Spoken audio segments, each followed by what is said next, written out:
Selamat datang kembali di sesi kupas tuntas kita. Yes, selamat datang. Hari ini kita mau gali lebih dalam nih pemikiran dari Alan Weiss, dari bukunya yang sangat terkenal ya, Million Dollar Consulting. Betul, buku wajib itu. Nah, kita fokus ke satu ide yang mungkin kedengerannya agak aneh di awal. Kenapa Anda sebaiknya berhenti menjual waktu dan mulai menjual nilai? Ini penting banget terutama kalau Anda misalnya lagi mulai karir kedua atau punya banyak pengalaman tapi baru masuk dunia konsultasi. Menarik. Kita pakai sumber mana nih? Kita ambil dari bab 9, judulnya aja udah provokatif, berhenti berpikir waktu adalah uang, sama satu bagian interlude yang khusus buat para profesional matang lah ya, yang baru mulai. Oke, bab 9 dan interlude. Sit. Jadi misi kita sekarang ini ya, membongkar kenapa sih model bayaran per jam atau harian itu bisa jadi malah menjebak Anda. Dan gimana caranya pindah ke model berbasis nilai biar potensi income dan kepuasan kerja Anda juga naik. Plus ada tips cepat buat Anda yang berpengalaman tapi baru mulai. Penting banget ini. Banyak yang kejebak di situ soalnya. Pernah nggak sih Anda merasa kayak, aduh kok kayak kejebak kerja rodi ya, tuker jam buat dapat uang, terus mikir, ada nggak sih cara yang lebih cerdas biar dihargai sesuai keahlian kita gitu? Pertanyaan $1 juta itu. Oke deh, langsung aja ya kita bedah. Bab 9 buku Wise ini, langsung nantang asumsi dasar banyak konsultan. Katanya, menetapkan harga berdasarkan waktu, mau itu per diam, harian, per jam, itu kesalahan mendasar. Kedengarannya aneh ya, padahal kan itu yang paling umum, paling aman kayaknya. Nah, itu dia. Tapi Wise punya argumen kuat kenapa itu salah. Pertama, dan ini penting banget, model ini otomatis bikin posisi Anda itu kayak komoditas. Komoditas, maksudnya? Iya, atau kayak tenaga sewaan gitu. Klien lihat Anda itu sebagai pos biaya aja, dihitung per jam, bukan sebagai mitra strategis yang bawa solusi dan hasil. Fokusnya jadi ke berapa lama Anda kerja, bukan nilai apa yang Anda hasilkan. Oh, jadi kayak tukang reparasi gitu ya? Bukan arsitek strategis. Persis, itu analogi yang pas. Kedua, model ini udah pasti secara inherent membatasi potensi pendapatan Anda. Sehari kan cuma 24 jam. Nggak mungkin kerja 24 jam juga kan? Nah, itu dia. Ada batas atas yang jelas banget buat penghasilan Anda kalau dihitung per jam. Ketiga, ini bikin fokusnya jadi salah, baik buat Anda maupun buat klien. Salah gimana tuh? Anda mungkin jadi tergoda buat memaksimalkan jam yang bisa ditagih, bukannya fokus gimana caranya kerja efisien dan kasih hasil terbaik. Klien juga jadi mikir-mikir, ragu mau hubungi Anda buat diskusi cepat atau klarifikasi. Ah, iya juga ya. Takut argonya jalan terus. Betul, takut tagihannya bengkak cuma buat nanya sebentar. Ini bisa ganggu komunikasi banget. Dan ujung-ujungnya bisa menghambat potensi kita nemuin solusi yang lebih oke. Kebayang sih, klien jadi mikir 2 kali sebelum nelpon. Bisa merusak hubungan kemitraan ya jadinya. Banget. Dan sebaliknya juga berlaku. Anda sebagai konsultan, mungkin jadi ragu mau usulin ide tambahan atau kerjaan ekstra yang Anda tahu sebenarnya perlu. Kenapa ragu? Khawatir dianggap, wah ini orang cuma mau nambah-nambah jam tagihan aja nih. Jadi Anda nggak bisa kasih nilai maksimal. Ada lagi poin menarik dari Wise. Apa tuh? Dia bilang, ngejar jam kerja lebih banyak demi pendapatan lebih tinggi, itu justru mengikis kekayaan sejati Anda. Kekayaan sejati, maksudnya? Kendali atas waktu luang Anda. Seperti yang dia tulis, Anda selalu bisa menghasilkan $1 lagi, tapi Anda tidak bisa menciptakan 1 menit lagi. Keren kan? Wah, dalam itu. Bener juga, ngejar jam berarti korbanin waktu yang nggak bisa balik lagi. Nah, di buku itu juga ada contoh soal penasehat keuangan yang nagih per jam. Ironisnya, model itu malah membatasi pendapatan mereka sendiri, karena klien jadi segan konsultasi lama-lama. Haha, senjata makan tuan ya. Bisa dibilang gitu. Wise bahkan bilang, ini agak keras sih. Kalau Anda masih menagih per diem, Anda itu sebenarnya masih tahap latihan, belum praktek profesional. Waduh, pedes juga ya. Oke, ini bikin mikir. Kalau bukan waktu, terus apa dong alternatifnya? Gimana pendekatan yang lebih strategis menurut Wise? Nah, alternatifnya itu yang dia sebut value-based fees. Fee berbasis nilai. Fee berbasis nilai. Oke, gimana tuh konsepnya? Intinya simple, tapi dampaknya gede. Anda nentuin harga itu berdasarkan nilai dari hasil atau outcome yang Anda bantu capai buat klien, bukan berdasarkan waktu yang Anda habiskan. Jadi fokusnya geser total ya. ke hasil akhir. Betul. Ke hasil akhir, dampak bisnis yang bisa diukur, dan return on investment alias ROI. Imbal hasil investasi yang klien dapat dari kerjasama sama Anda. ROI, imbal hasil investasi. Jadi kita ngomongin gimana kerjaan kita secara nyata nguntungin klien, entah finansial atau strategis gitu. Tepat. Tapi gimana cara nentuin nilai itu? Bukannya nilai itu seringkali subjektif ya? Atau susah diukur di awal? Pertanyaan bagus. Dan ini memang kuncinya. Wise ngenalin konsep value distance, jarak nilai. Jarak nilai. Apalagi tuh? Ini tuh kesenjangan antara apa yang klien pikir mereka mau atau butuh, seringnya ini cuma gejala masalah aja, sama apa yang sebenarnya mereka butuhin buat mencapai tujuan strategis mereka. Akar masalahnya atau peluang yang nggak kelihatan. Oke. Nah, nilai unik seorang konsultan top itu ada di kemampuannya mengidentifikasi dan menjembatani jarak ini. Disitulah value Anda yang sesungguhnya. Jadi tugas kita bukan cuma ngerjain pesanan klien aja, tapi bantu klien paham apa yang benar-benar bisa bikin mereka maju. Tepat sekali. Dan biar bisa menetapkan fee berbasis nilai, langkah pertama yang krusial banget itu mencapai apa yang disebut conceptual agreement. Kesepakatan konseptual. Kesepakatan konseptual, ini sebelum ngomongin harga ya? Harus, jauh sebelum ngomongin angka fee. Di tahap ini, Anda dan klien duduk bareng, sepakat dulu soal 3 hal mendasar. Apa aja tuh? 1. Apa tujuan objektif spesifik proyek ini? 2. Gimana kita ngukur keberhasilannya? 3. Apa nilai dari tercapainya tujuan ini buat organisasi klien? Nilainya bisa apa aja? Uang aja? Nggak harus. Bisa kuantitatif, misalnya ya, peningkatan penjualan sekian persen, penghematan biaya sekian miliar. Tapi bisa juga kualitatif, kayak peningkatan moral karyawan, reputasi merek lebih kuat, proses kerja jadi lebih efisien gitu. Oke, jadi ada proses diagnosa dan kesepakatan di depan ya? Nggak langsung lompat ke proposal dan harga. Masuk akal sih ini. Tapi gimana cara gali nilai itu dari klien? Apalagi kalau mereka sendiri mungkin belum tahu cara ngukurnya. Nah, Wise nyaranin pakai serangkaian pertanyaan diagnostik yang dalam. Misalnya, tanya aja, kalau masalah ini beres, dampak finansial langsungnya buat perusahaan 12 bulan ke depan apa ya? Oke. Atau, gimana ini bakal ngaruh ke posisi Anda di pasar dibanding kompetitor? Apa artinya tercapainya tujuan ini buat produktivitas tim Anda? Seberapa besar nilai strategisnya buat pertumbuhan jangka panjang perusahaan? Pertanyaan kayak gini maksa klien mikirin outcome dan value, bukan sekedar input atau activity. Wah, ini benar-benar ngubah dinamika ya.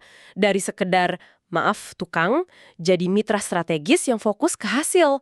Kalau udah ada kesepakatan nilai di depan, kayaknya lebih pede ya buat ngajuin fee yang lebih tinggi, tapi tetap bisa dipertanggungjawabkan. Jelas.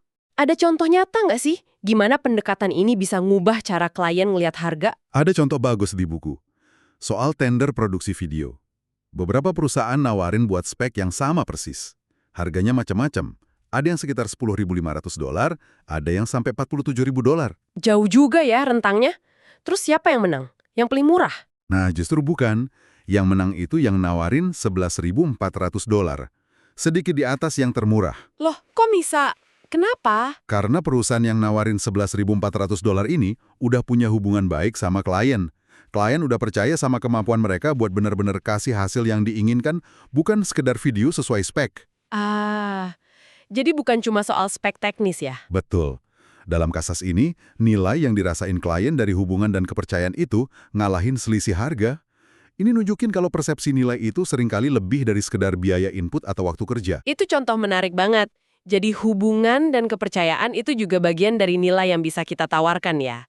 Oke, setelah kita sepakat soal nilai nih, gimana nentuin angka fee yang pas? Pertimbangannya apa aja selain waktu yang udah jelas nggak jadi patokan utama? Pertimbangannya jadi jauh lebih strategis.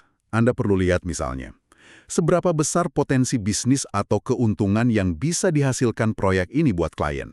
Oke, potensi keuntungan klien, terus? Klien ini punya potensi jadi klien jangka panjang yang berharga nggak? Seberapa tinggi risiko atau kompleksitas proyeknya? Anda bawa keahlian yang spesifik dan langkah banget nggak? Terus, apa preseden harga yang bakal terbentuk buat proyek sejenis ke depan kalau Anda terima fee segitu? Banyak juga ya faktornya. Dan yang paling penting, selalu fokus ke ROI yang bakal klien dapat, bukan ke berapa anggaran yang mereka bilang punya di awal. Jangan biarkan anggaran klien ngatur nilai Anda. Nilai Anda yang harusnya nentuin fee yang pantas. Sa semua ya, tapi ada nggak beberapa taktik dari daftar itu yang menurut Anda paling relevan? Atau mungkin bikin kaget pendengar kita? Ada beberapa yang kuat banget. Dan seringnya malah lawan arus dari kebiasaan umum. Contohnya, taktik #5. Gimana tuh? Kalau klien neken minta diskon atau nurunin fee, jangan langsung iyain. Tawarkan buat mengurangi nilai atau lingkup kerja yang bakal Anda kasih. Oh, jadi bukan harganya yang turun, tapi barangnya yang dikurangi. Persis. Ini secara halus negasin kalau fee Anda itu ada hubungannya langsung sama nilai yang Anda tawarkan. Bukan angka asal yang bisa ditawar-tawar gitu aja. Ini menjaga integritas harga Anda. Menarik, menarik. Apalagi? Taktik #6, jangan pernah, sekali lagi, jangan pernah kasih penawaran harga yang rinciannya berdasarkan waktu atau material. Selalu satu paket gitu?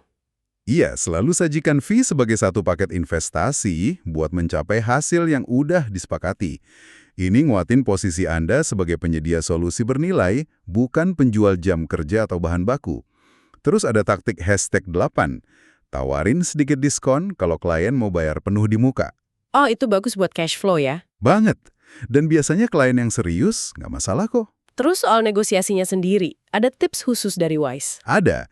Taktik #19, ini penting banget. Negosiasi hanya sama economic buyer. Economic buyer? Siapa tuh? Orang di organisasi klien yang punya kuasa penuh atas anggaran. Yang bisa bilang iya tanpa perlu minta persetujuan orang lain lagi. Hindari mati-matian negosiasi fee sama manajer pembelian, bagian legal atau HR. Kenapa dihindari? Karena fokus utama mereka biasanya ya nekan biaya serendah mungkin, bukan memahami nilai strategis yang Anda bawa. Benar juga. Sering kita debat harga sama orang yang nggak punya kuasa mutusin ya. Ada lagi taktik yang oke. Ada dua lagi yang saya suka. Taktik S20. Secara berkala, mungkin tiap 1 atau 2 tahun, evaluasi klien Anda. Dievaluasi gimana? Identifikasi 15% klien atau proyek yang paling bawah, paling nggak nguntungin, paling repot, paling nggak strategis, terus berani buat lepasin mereka pelan-pelan. Dilepas? Waduh. Iya. Ini biar Anda punya ruang dan energi buat fokus, nyari dan ngelayanin klien yang nilainya lebih tinggi. Dan taktik S25. Jangan takut nolak bisnis yang jelek. Bisnis jelek maksudnya? Kalau prospek klien kelihatannya susah diajak kerjasama, nggak ngehargai nilai Anda, atau fee-nya terlalu rendah, nggak sepadan, ya mending mundur. Nggak semua bisnis itu bagus buat Anda ambil. Wah, ini butuh keberanian ya. Saya juga ingat taktik #21. Latihan nyebutin angka fee Anda yang mungkin rasanya tinggi di depan cermin sampai Anda nggak merasa aneh atau ketawa sendiri. Hahaha, iya itu. Kedengarannya lucu, tapi ini soal bangun keyakinan diri. Biar pede nyatain nilai kita. Betul, betul. Keyakinan diri itu nular soalnya. Tepat. Terakhir nih, soal fee, ada konsep retainer berbasis nilai. Retainer. Itu gimana? Ini bukan bayaran buat proyek spesifik, tapi bayaran rutin, misalnya per kuartal atau per tahun. Biasanya dibayar di muka, buat akses ke saran dan keahlian Anda, kapan aja klien butuh dalam periode itu. Oh, kayak langganan gitu ya? Kayak punya dokter pribadi buat bisnis mereka? Bisa dibilang gitu. Dan menariknya, kata Wise, klien jarang nyalahgunain akses ini kok. Mereka malah senang punya kemudahan buat nanya atau konsultasi pas lagi genting. Buat konsultan, ini model oke banget karena bikin pendapatan stabil dan bisa diprediksi, plus ngasih fleksibilitas waktu lebih banyak. Model retainer ini kayaknya tujuan ideal ya buat banyak konsultan berpengalaman. Nah, ngertiin semua konsep fee berbasis nilai ini kan penting banget ya. Tapi saya ngebayangin nih, Anda yang mungkin baru mulai transisi ke konsultasi atau pindah karir setelah lama di industri lain, mungkin mikir, Mikir apa tuh? gimana caranya saya langsung terapin ini dari nol? Kan belum punya nama kayak konsultan senior. Gitu. Untungnya Wise juga bahas ini di bagian interlude khusus di tengah bukunya. Betul sekali. Bagian itu emang buat boomers, second careers, retirees, and mature newcomers. Wise nekenin kalau pengalaman matang Anda itu justru aset gede, bukan halangan. Oh ya, gimana caranya? Dia mulai dengan 10 faktor penilaian diri sebelum Anda benar-benar terjun. Dari 10 itu, beberapa yang paling penting menurut saya ya, Anda harus punya keahlian substansial yang kebukti. sama rekam jejak hasil nyata di bidang Anda sebelumnya. Kedua, Jadi nggak cukup pengalaman aja, harus ada bukti hasil. iya dong, bukan cuma pernah kerja di bidang X, tapi berhasil capai Y dan Z di bidang X. Gitu. Oke, masuk akal. Apalagi yang penting? Punya dana cadangan buat biaya hidup minimal 6 bulan. Nomor 6. Ini penting banget buat ketenangan pikiran pas Anda baru bangun klien. Terus, ketahanan mental atau resiliensi. Nomor 7. Ini mutlak perlu. Karena pasti bakal ada penolakan, ketidakpastian di awal. Siap mental ya? Harus. Dan satu lagi yang menarik, poin #10. Seringkali, keahlian proses kayak kemampuan mecahin masalah, mikir strategis, analisis situasi, fasilitasi perubahan, itu lebih berharga dalam konsultasi daripada sekedar keahlian konten atau pengetahuan industri spesifik. Kenapa gitu? Karena keahlian proses itu bisa diterapin di banyak konteks beda. Nah, pertanyaan buat Anda, modal-modal ini udah ada atau bisa Anda kembangin nggak? Wah, ini refleksi bagus. Setelah menjujur nilai diri nih, Wise nawarin 4 langkah cepat buat turbocharge your start. Apa aja tuh? Kedengarannya praktis banget. Sangat praktis. Langkah pertama, bangun citra profesional yang solid. Ini bukan cuma soal punya kartu nama lo ya. Terus apa dong? Siapin yang dia sebut press kit atau media kit. Fisik sama digital.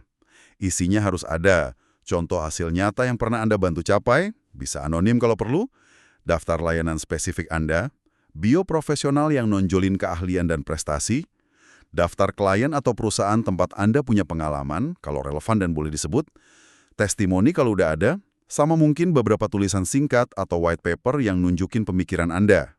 Website juga perlu. Perlu, tapi fokusnya bangun kredibilitas dan nunjukin keahlian, bukan kayak halaman jualan murahan. Oke. Jadi kemasan profesional ini penting ya buat nunjukin kita serius dan kompeten dari awal. Langkah kedua apa? Langkah kedua, manfaatkan jaringan yang sudah ada tanpa ragu. Wise nyuruh Anda bikin daftar semua kontak yang Anda punya.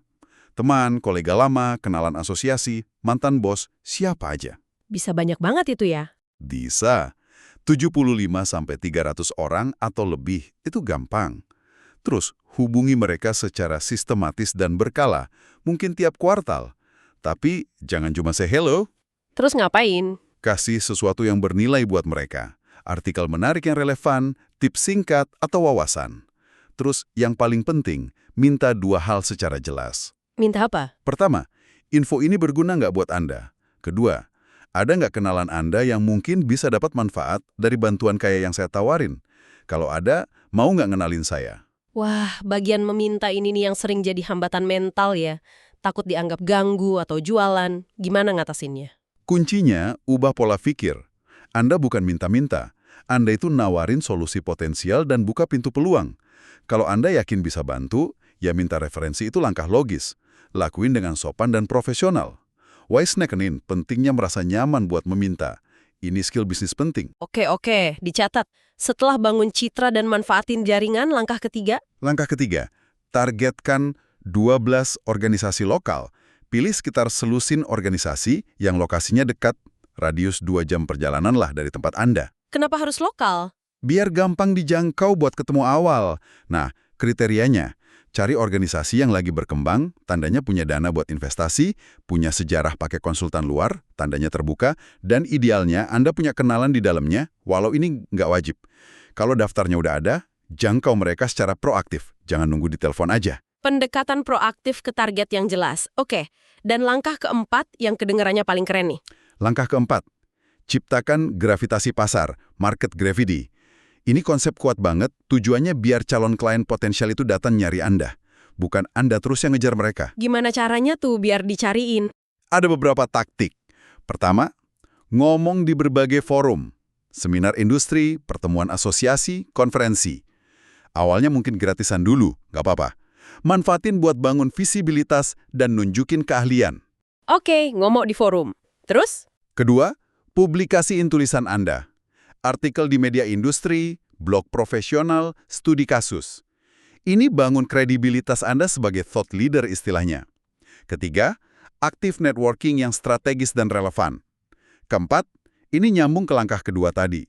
Selalu minta referensi dari klien yang puas dan dari jaringan Anda. Jadi gravitasi pasar ini dibangun ya, bukan tiba-tiba ada. Betul, nggak instan, tapi dibangun secara konsisten lewat usaha-usaha ini. Jadi gravitasi pasar ini bukan untung-untungan ya, tapi hasil kerja sistematis buat bangun reputasi dan visibilitas. Ini ngasih harapan sih kalau kita bisa bangun praktek yang narik klien ideal, bukan cuma nerima apa aja yang datang. Wise juga nyinggung soal jebakan umum dalam konsultasi kan ya, buat konteks saja. Iya, dia nemuin ada 11 jebakan umum dari pengalamannya di banyak organisasi. Ini kayak realitas lapangan yang perlu disadari konsultan. Misalnya adanya silo atau tembok antar departemen yang kuat, jadi susah kerjasama lintas fungsi. Itu sering banget. Atau budaya rapat yang nggak efektif, buang-buang waktu nggak ada hasil jelas. Ada juga kecenderungan organisasi buat fokus ke pemecahan masalah jangka pendek yang reaktif, bukannya investasi ke inovasi dan strategi jangka panjang yang proaktif. Kenal sama dinamika dan jebakan ini bisa bantu konsultan navigasi lingkungan klien lebih efektif dan kasih solusi yang lebih nendang. Baik, ini semua mencerahkan banget ya, dari ubah cara pandang soal fee sampai langkah praktis buat mulai. Jadi, kalau kita tarik benang merahnya nih, apa artinya semua ini buat Anda, pendengar kami? Pesan utamanya ada dua menurut saya. Pertama, perubahan mendasar dari jual waktu ke jual nilai itu kunci buat buka potensi pendapatan yang jauh lebih gede dan juga buat bangun praktik konsultasi yang lebih strategis, lebih memuaskan. Ini bukan cuma soal nagih lebih mahal, tapi soal mubah cara klien mandang Anda dari sekedar biaya jadi investasi strategis. Oke, itu yang pertama. Yang kedua, Kedua, buat Anda yang bawa pengalaman matang tapi baru mulai di dunia konsultasi, pengalaman Anda itu aset berharga, bukan beban. Dengan nilai diri yang jujur, bangun citra pro, manfaatin jaringan dengan cerdas, targetin klien potensial secara proaktif, dan konsisten bangun gravitasi pasar, Anda bisa percepat langkah awal Anda secara signifikan. praktik bisnis, tapi soal gimana Anda ngehargain keahlian Anda sendiri, dan akhirnya bangun praktik yang berkelanjutan, dihargai, dan ngasih Anda kendali lebih besar atas aset paling berharga. Waktu Anda. Betul sekali, kendali atas waktu itu mewah. Nah, sebagai penutup nih, kami mau ninggalin satu pertanyaan buat Anda renungkan. Kalau Anda berhenti jual waktu per jam, mulai besok, nilai unik spesifik apa, hasil nyata apa yang sebenarnya Anda tawarkan ke klien? Yang saking berharganya sampai layak dibayar berdasarkan nilai itu, bukan jam kerja Anda. Pertanyaan yang bagus untuk direnungkan. Dan langkah konkret paling pertama apa yang bakal Anda ambil minggu ini buat mulai bangun gravitasi pasar Anda sendiri? Sekecil apapun langkah itu, coba dipikirkan ya. Semoga pembicaraan ini bermanfaat. Terima kasih sudah menyimak sesi kupas tuntas kita kali ini. Semoga bermanfaat dan sampai jumpa di pembahasan mendalam berikutnya.